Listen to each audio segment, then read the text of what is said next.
آج کچھ اسٹیجوں پر یہ بڑے زور و شور میں کہا جا رہا ہے دمادم مست قلندر علی تھا پہلا نمبر۔ یہ کس بات کی جانب وہ اشارہ کر رہے ہیں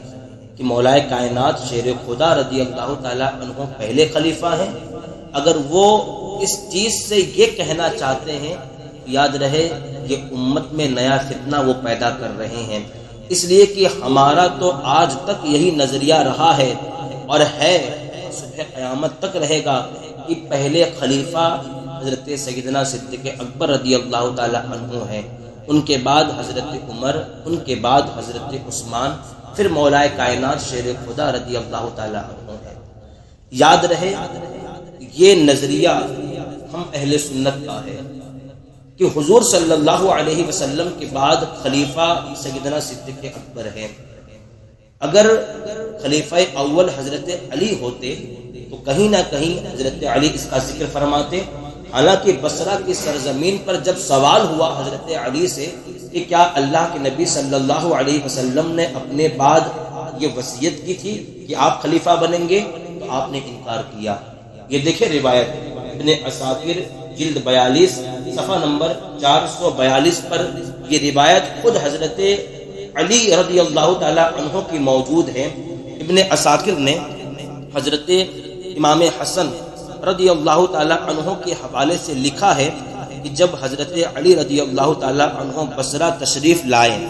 تو ابن القوا اور قیس بن عبادہ رضی اللہ تعالی عنہما نے کھڑے ہو کر آپ سے پوچھا کہ آپ ہمیں یہ بتلائیے کہ بعض لوگ کہتے ہیں کہ رسول اکرم صلی اللہ تعالی علیہ وسلم نے آپ سے وعدہ فرمایا تھا کہ میرے بعد تم خلیفہ ہوں گے، تو یہ بات کہاں تک سچ ہے؟ اس لیے کہ آپ سے زیادہ اس معاملے میں صحیح بات اور کون کہہ سکتا ہے؟ آپ نے فرمایا یہ غلط ہے کہ رسول اکرم صلی اللہ علیہ وسلم نے مجھ سے کوئی وعدہ فرمایا تھا۔ جب میں نے سب سے پہلے آپ کی نبوت کی تصدیق کی تو اب میں غلط بات آپ کی طرف منسوب نہیں کر سکتا۔ یہ کس نے کہا؟ حضرت مولا کائنات شیر خدا رضی اللہ تعالی عنہ فرما رہے ہیں۔ پھر آگے فرماتے ہیں اگر حضور صلی اللہ تعالی علیہ وسلم نے اس طرح کا کوئی وعدہ مجھ سے کیا ہوتا تو میں حضرت ابو بکر صدیق اور حضرت عمر رضی اللہ تعالی عنہما کو حضور کے ممبر پر نہ کھڑے ہونے دیتا، ان دونوں کو انہی ہاتھوں سے قتل کر ڈھالتا، چاہے میرا ساتھ دینے والا کوئی نہ ہوتا۔ یہ تو سب لوگ جانتے ہیں کہ رسول اکرم صلی اللہ علیہ وسلم کو اچانک کسی نے قتل نہیں کیا اور نہ آپ کا یکایک وصال ہوا، بلکہ کئی دن تک آپ کی طبیعت ناساز رہی، اور جب آپ کی طبیعت اور جب آپ کی بیماری نے زور پکڑا اور مؤذن آپ کو نماز کے لیے بلایا، آپ نے حضرت ابو بکر صدیق رضی اللہ تعالی عنہ کو نماز پڑھانے کا حکم فرمایا اور مشاہدہ فرماتے رہے۔ مؤذن نے پھر آپ کو نماز کے لیے بلایا، حضور نے پھر حضرت ابو بکر صدیق کو نماز پڑھانے کے لیے فرمایا۔ آپ کی ازواج مطہرات میں سے ایک نے، کون؟ یعنی حضرت عائشہ صدیقہ رضی اللہ تعالی عنہا نے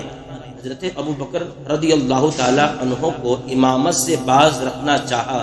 تو آپ نے ناراضگی ظاہر کی اور فرمایا کہ تم لوگ تو یوسف علیہ السلام کے زمانے کی عورتیں ہو، ابو بکر سے کہو کہ وہ ان لوگوں کو نماز پڑھائیں۔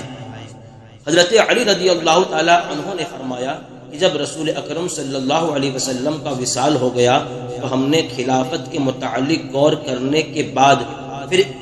انہی کو اپنی دنیا کے لیے اختیار کر لیا، جس کو پیارے مصطفیٰ صلی اللہ علیہ وسلم نے ہمارے دین یعنی نماز کے لیے منتخب فرمایا تھا، چونکہ نماز دین کی اصل ہے اور حضور دین و دنیا دونوں کے قائم فرمانے والے تھے۔ اس لیے ہم نے حضرت ابو بکر صدیق رضی اللہ تعالی عنہ کے ہاتھ پر بیعت کر لی، اور سچی بات یہی ہے کہ وہی اس کے اہل تھے، اسی لیے کسی نے آپ کی خلافت میں اختلاف نہیں کیا اور نہ کسی نے کسی کو نقصان پہنچانے کا ارادہ کیا اور نہ کسی نے آپ کی خلافت سے روگردانی کی۔ اسی بنا پر میں نے بھی آپ کا حق ادا کیا اور آپ کی اطاعت کی، میں نے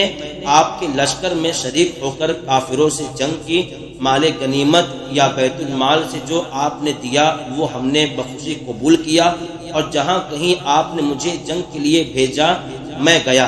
اور دل کھول کر لڑا، یہاں تک کہ ان کے حکم سے شرعی سزائیں بھی دی، یعنی حدود جاری کیے۔ یہ روایت اور یہ بیان خود حضرت علی رضی اللہ تعالی عنہ کا ہے۔ آپ نے خود اس بات کو بالکل واضح فرما دیا کہ میں اللہ کے نبی صلی اللہ علیہ وسلم کے بعد سرکار علیہ الصلوۃ والسلام نے میرے لیے کوئی وصیت نہیں فرمائی کہ میں خلیفہ بنوں، لہذا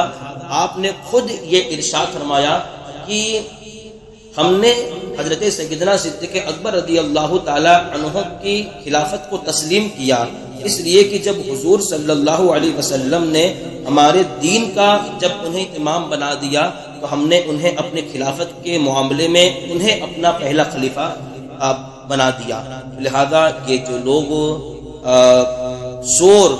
کر رہے ہیں کہ پہلا خلیفہ حضرت مولا کائنات ہیں، یہ سراسر ایک نیا فتنہ وہ پیدا کر رہے ہیں۔ یاد رہے ہم اہل سنت کا یہی عقیدہ، یہی نظریہ ہے کہ پہلے خلیفہ حضرت ابو بکر صدیق ہیں، ان کے بعد حضرت عمر، ان کے بعد حضرت عثمان، اور پھر ان کے بعد مولا کائنات شیر خدا حضرت علی المرتضیٰ رضی اللہ تعالی عنہ ہیں۔